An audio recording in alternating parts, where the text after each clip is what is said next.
है attorney general के बारे में। अटॉर्नी जनरल एक इम्पॉर्टेंट है, यूनियन एग्जीक्यूटिव का पार्ट है।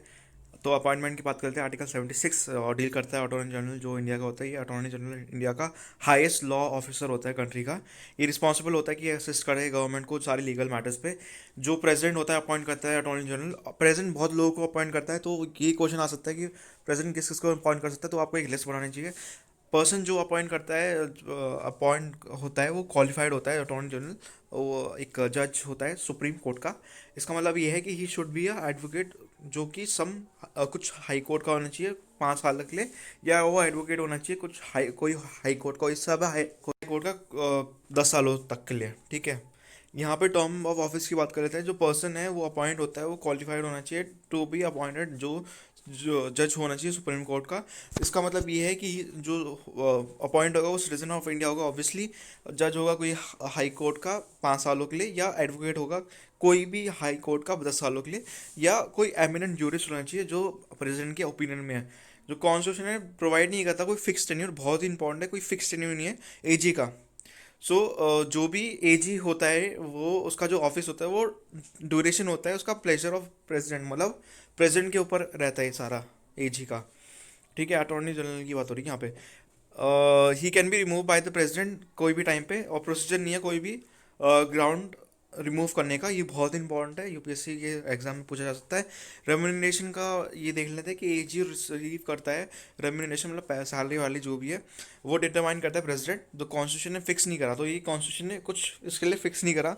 ड्यूटीज और फंक्शंस क्या है इसके, कि एडवाइस देता है गवर्नमेंट ऑफ इंडिया को कि कोई लीगल मैटर्स पे रेफर कर सकते हैं, असाइन कर सकते हैं, और असिस्ट कर सकते हैं प्रेसिडेंट को। ठीक है। इसके अलावा और ये परफॉर्म कर सकता है कुछ ड्यूटीज़ जो लीगल कैरेक्टर का हो, जो रेफर करा हो और असाइन करा हो प्रेसिडेंट तक के लिए। डिस्चार्ज कर सकता है फंक्शन जो कि उसको मिले हो कॉन्स्टिट्यूशन के अंडर, या परफॉर्म कर सकता है ऑफिशियल ड्यूटी। ये अपीयर कर सकता है as a agent of government, या गवर्नमेंट ऑफ इंडिया को रिप्रेजेंट कर सकता है केसेस पे सुप्रीम कोर्ट के, जहाँ पे जियो गवर्नमेंट ऑफ इंडिया को रिप्रेजेंट कर रहा है। ठीक है। अपीयर कर सकता है on the behalf of government कोई भी reference made by the president Supreme Court के under article 143 of the Indian constitution. 143 बहुत ही इंपॉर्टेंट है। ठीक है। इसके आर्टिकल कुछ ज़्यादा इंपॉर्टेंट है, जैसे कुछ बहुत कम आर्टिकल है इसमें।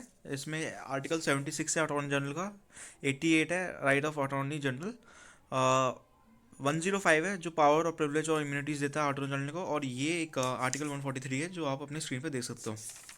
ठीक है। इसके अलावा ये अपीयर कर सकता है on the behalf of government कोई भी केस पे, हाई कोर्ट पे भी, सुप्रीम कोर्ट पे भी, हाई कोर्ट में भी। राइट्स के बारे में बात कर लेते हैं। फॉलोइंग राइट्स एजी के, परफॉर्मेंस है उसकी, ड्यूटीज़ है, he has the right of ordinance, जो ऑडियंस है जो ऑल कोर्ट्स में है। ठीक है। इंडिया के। इसके अलावा राइट टू स्पीक है, कोई भी प्रोसीडिंग ले सकता है हाउस ऑफ पार्लियामेंट की। ठीक है। बट वो वोट नहीं कर सकता, बहुत इंपॉर्टेंट है, वोट नहीं कर सकता वो।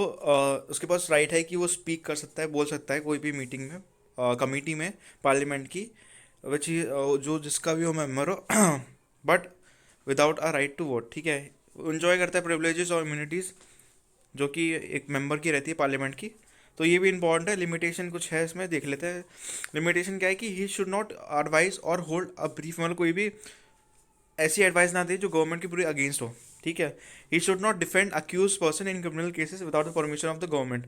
तो गवर्नमेंट के परमिशन के बिना कोई भी अक्यूज पर्सन को क्रिमिनल केसेस में नहीं रिप्रेजेंट कर सकता या डिफेंड कर सकता। ही शुड नॉट एक्सेप्ट कोई भी appointment as a director in any company without the permission of the government. Government के परमिशन के बिना कुछ नहीं अपॉइंटमेंट दे सकता। He should be noted that AG is not depart from the private legal practice. तो प्राइवेट लीगल प्रैक्टिस कर सकता है वो। He is not a government servant. ठीक है। गवर्नमेंट सर्वेंट नहीं है, but as he is not fix, अगर फिक्स होता तो फिर नहीं कर पाता, लेकिन यहाँ पे सैलरी फिक्स नहीं है तो इसलिए वो कर सकता है। ठीक है। अपनी लीगल प्रैक्टिस कर सकता है प्राइवेट जो भी है। ठीक है। और रेम्यूनरेशन डिसाइड करेंगे कौन, प्रेसिडेंट। बहुत इंपॉर्टेंट है, कॉन्स्टिट्यूशनल बॉडी है वैसे अटॉर्नी जनरल की, इसलिए आपको याद रखना बड़ा ज़रूरी पड़ जाता है। Corresponding office in the state, solicitor general होता है जो स्टेट्स में होता है, और एडिशनल सॉलिसिटर जनरल होता है जो असिस्ट करते हैं एजी को, ताकि वो अपनी ऑफिशियल रिस्पॉन्सिबिलिटी फुलफिल कर सके। करस्पॉन्डिंग ऑफिस रहता है स्टेट्स में एडवोकेट जनरल का, आर्टिकल 165 में। ठीक है। ये भी इंपॉर्टेंट है 165। इसके अलावा यहाँ पे इतना ही ये लेक्चर था पूरा। अटॉर्नी जनरल बहुत इंपॉर्टेंट है, पूछा जा सकता है, क्योंकि प्रेसिडेंट जनरली क्या करता है, जो कॉन्स्टिट्यूशन बॉडीज़ होती हैं उनमें आपका फिक्स रहता है चीज़ है, पर यहाँ पे फिक्स नहीं है, इसलिए ये बहुत इंपॉर्टेंट बन जाता है। ठीक है, तब तक के लिए अगर आपको मेरे एफर्ट्स अच्छे लगे तो लाइक शेयर सब्सक्राइब करें चैनल को, और मैं आपको नेक्स्ट वीडियो में मिलता हूँ। बाय।